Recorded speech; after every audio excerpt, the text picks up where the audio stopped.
Hey guys, so I haven't sat down and recorded a video in a minute. I've been telling my friends that I'm not getting back on YouTube because I just see a lot of stuff that I particularly don't like, but I'm also not contributing to it. Um, it's more so about the complaints rather than me just bringing my own spice to it and actually being consistent with it. That's the part that I'm still working on, so I'm gonna leave that one alone. But I just wanted to come back in good spirits and not come back with a whole bunch of things on my mind, being emotional, anything like that. I really wanted to come back with just a different mindset than before. I think breaks are necessary for being on social media. Once you continuously submit yourself to something that is very, very time consuming, energy driven, spiritually driven, it is very, very, very hard to keep up. And realistically speaking, between adulting and figuring yourself out, it's very hard to always be present. So YouTube is one of those places where I see people battling to continuously be present and apologizing for not being present because they have people relying on them to create content. And I haven't experienced that because I haven't reached that peak on YouTube as yet, but it is very hard to be that person all the time, and a lot of people battle with their selves trying to keep up. Personally, I cannot make that commitment because I like to be able to step away and focus on myself and not feel obligated to do something that is too much of me taken away from me to be this person. So breaks are needed so you can actually think about what you want to do next and kind of curate different ideas as to what you want to bring to your platform. So that's pretty much what I want to talk about, and just a mini life update. I'm not really going to go into details too much about that because in all reality, life is very generic. Things happen over and over, sometimes to one person, then 6 months later it happens to the next person. So we're not always going to be on the same page. So I don't want to put something out there that is unnecessary to others.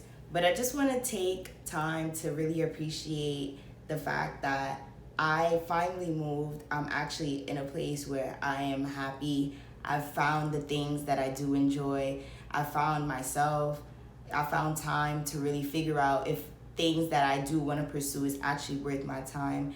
And there's no there's no there's no cloud, you know, there's no cloud over me telling me no or telling me I can't or doubting me or making me feel guilty for doing things. It's really just me making decisions that I genuinely enjoy doing and things that are gonna get me to the next level. So I really love that aspect of living alone. I have my own room, I have my own space.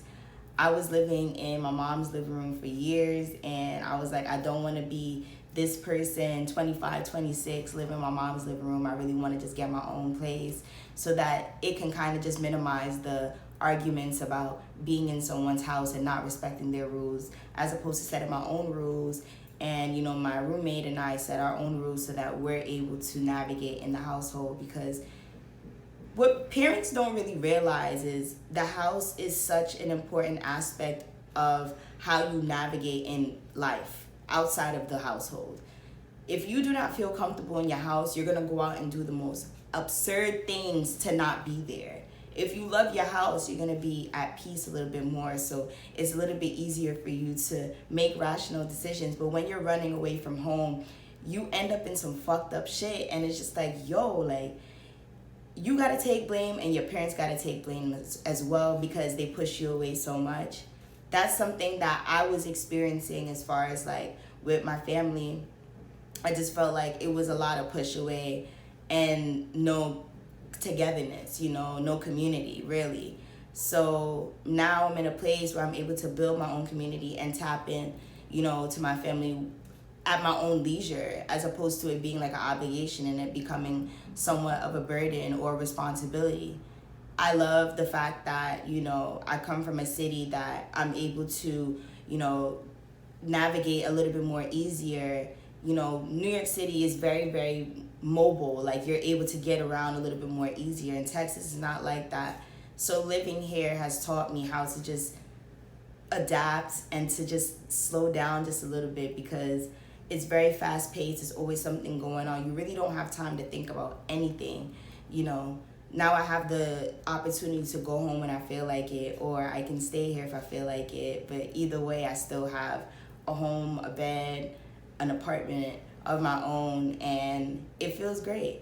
So pretty much that's really what I wanted to talk about. I am just super thankful for life and for being here, and to be able to see, like, I was gonna delete my YouTube videos, but I was like, I came so far as like how my mind works now and just how I see things and how I approach things. So I'm just like, it's cool. Like, it's not even any bad blood. Like, I don't even look back at things and I'm sitting here like frustrated over. I'm like, it's all good, because at the end of the day, I'm here, you know, and this is something that I dreamed about a year ago. So now that I'm here, it's like, fuck it. Like, anything going forward is possible. So it's cool. I hope everybody's good. I hope you guys are in great spirits and you're not trying to figure out why things are happening. Just let it happen. It's going to be cool. Like, it is what it is. Anyways, that's all I want to say. I hope to see you guys in my next video, and toodles.